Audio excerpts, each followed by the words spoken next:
दोस्तों क्या हाल हैं, कैसे मिजाज हैं। उम्मीद है आप सब लोग खैरियत से होंगे। आप सब दोस्तों को मसूद गोंदल का सलाम पहुँचे नारान से।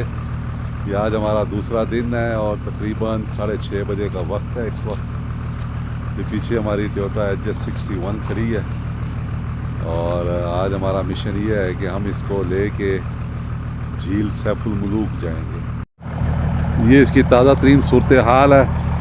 एक कतरा इसने पानी का कम नहीं किया और अभी मैंने इसको स्टार्ट किया आके।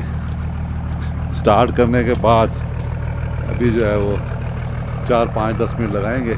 ये मौसम है यहाँ पे, ये देखें, ये मौसम है यहाँ पे। नारान में ठंड है, रश कम हो गया है। मेरे ख्याल में लोग ईद की वजह से अब कम हो गए हैं। नारान में ईद आने वाली है और ईद आने की वजह से कल यहाँ फुल थी, आज बिल्कुल नहीं है। तो कल भी शाम को भी बारिश हुई है यहाँ पे टिका के। मैंने लाइव वीडियो भी बनाई थी। वो देखें पहाड़ों की चोटियों पे अभी भी बर्फ़ मौजूद है। ये नारान बाज़ार में हूँ इस वक्त मैं। नारान बाज़ार में एक होटल है, वहाँ का व्यू है ये पीछे सारा जंगल है, एक तरह से बहुत ग्रीनरी है। वो ऊपर जो है वो देखें आप, वो पहाड़ की चोटियों पे बहुत बर्फ़ थी।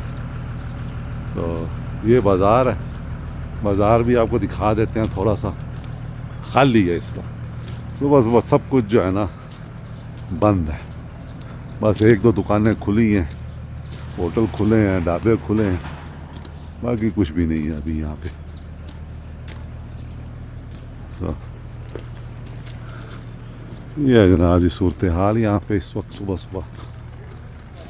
ये इस्त्री करने वाले मौजूद होते हैं यहाँ पे जगह जगह। पुराने ये बाज़ार की सूरत हाल है इस वक्त। ये देखें, ये इस तरफ और ये इस तरफ।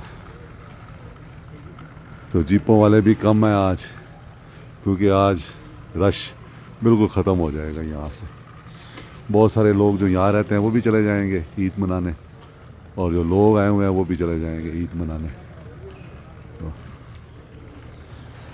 इस्त्री वाले बैठे हुए हैं, देखें बेचारे। एक दौर में कालाम में जब जाते थे तो वहाँ इस्त्री वाले बाहर बैठे होते थे। ये देखें, ये इस्त्री वाले। तो ये है जनाब आज सुबह का मंज़र और आगाज़। खुश रहें, दुआ में याद रखें। बहुत शुक्रिया।